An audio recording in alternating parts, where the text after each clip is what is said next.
Bonjour, vous êtes Valentin Morel, je suis votre fils. Ah, c'est ça. Voilà. Mais je me disais bien qu'on s'était déjà... Il y a un truc, apparemment. C'est moi qui vous ai élevé Oui. avec votre maman, Très bien. Qui s'appelle? qui s'appelle Christine. Dans le premier ouvrage, il y a des dessins. Oui. Ah ben, c'est elle qui les a fait. D'accord. Oui, oui, oui. Qu'est-ce que je pourrais donner comme info inutile? J'ai un groupe de R&B avec un copain. Le nom du groupe Oblomov. Oblomov.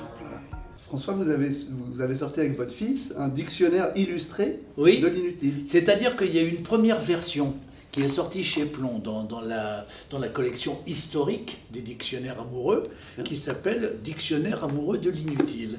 Et il y a eu un tel succès qu'on nous a dit il faut faire la version de luxe, il y a énormément d'illustrations. Et alors quel intérêt par rapport à la première version? Ça nous permet d'être sur le devant de la scène un maximum. D'accord. Moi, ce que j'ai aimé aussi, c'est par exemple que j'ai pu choisir des dessins d'humoristes que j'aime beaucoup. Ah oui. Par exemple, j'ai une passion pour Bosc, pour Sampé, pour Chaval, et j'en ai profité pour mettre des dessins de ces trois illustrateurs, dessinateurs, pour qui je voue une passion. Et alors François, pourquoi êtes-vous particulièrement qualifié pour un dictionnaire sur l'inutile? Vous êtes spécialiste? Non, parce que je trouvais ça intéressant, l'inutile. Parce que l'inutile, ça m'a semblé être le plaisir de la vie. C'est-à-dire, je me suis dit, mais il y a encore 2 jours, par exemple, nous nous promenions, mon épouse et moi-même, en forêt de Montmorency. Et on s'est baladé et il y avait un papa qui apprenait à son petit garçon à faire des ricochets. Et je me suis dit, c'était un très joli moment entre deux, et je me suis dit ce moment-là est absolument irremplaçable. Ils sont tous les deux, ils peuvent pas le raconter le soir en rentrant à la maison. Tu sais pas ce que j'ai fait des ricochets. Tout le monde s'en fout, ça n'intéresse personne. Mais en même temps, c'est un moment de vie où on n'est pas rentable, où on ne sert à rien, où on est simplement dans la relation avec l'autre. Et je me suis dit, c'est intéressant de collectionner tous ces moments où on n'est pas rentable, où on ne sert à rien, mais où on vit pour le bonheur de vivre. Et finalement, c'est plutôt un hommage à la vie et au bonheur de vivre, comme ça, à tout ce qui fait plaisir, au fait de regarder des nuages et se dire, tiens, on voit un éléphant, etc. Et je me suis dit que nous, on est un peu âgés maintenant pour se mettre au bord d'une rivière et faire des ricochets, mais finalement, ce livre-là, c'était une manière de faire des ricochets ensemble, puisque tous les mois, je t'envoyais des articles, tous les mois, tu m'en envoyais. Et tu me poussais à envoyer le petit caillou le plus loin possible à chaque fois. Et ben voilà. Et toi aussi également, parce que c'était un jeu entre nous. Donc c'est aussi je pense que c'était bien aussi pour la relation père-fils, parce que c'est assez rare finalement de travailler avec son fils. Et là, c'était sur un projet extrêmement poétique et joyeux, et pouvoir le faire avec toi m'a beaucoup plu.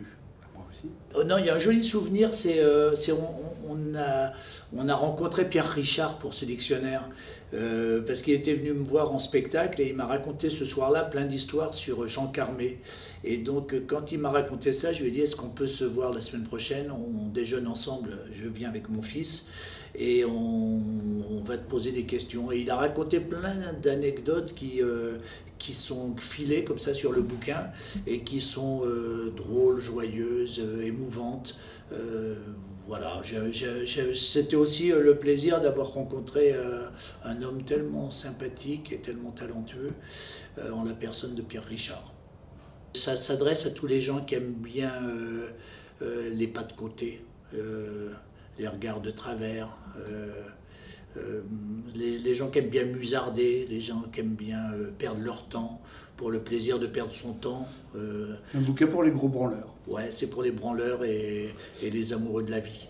Ah oui, c'est les mêmes parfois. J'ai une habitude inutile, parfois je me mets du parfum dans les oreilles.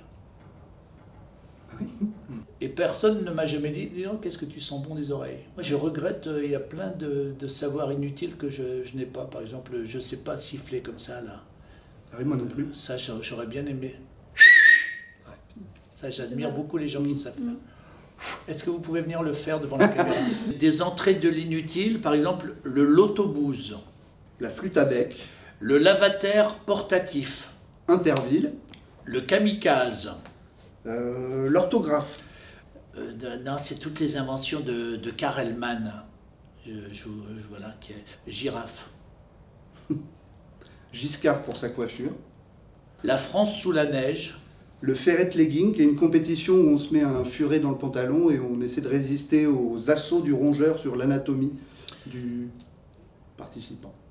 La fossette de Kirk Douglas. Et qui sort un peu du bouquin parce qu'elle était plus personnelle. Il y a une chanson d'Alexis HK qui s'appelle « Je veux un chien », dont le refrain dit « Je veux un chien qui sert à rien ». Donc ça a été l'occasion de faire un texte sur mon chien, le chien de notre famille que j'ai eu quand j'étais enfant, de 10 à 25 ans. Et donc c'était une entrée hyper personnelle, écrite à la première personne, ce qui n'était pas du tout le cas dans tout le bouquin. On s'est tenu au nous. Donc voilà, c'est une entrée un peu différente et qui ressort, paraît-il. Il y a un auteur que j'aime beaucoup, qui s'appelle Panoramix, et qui dit « C'est joli et ça ne sert à rien ».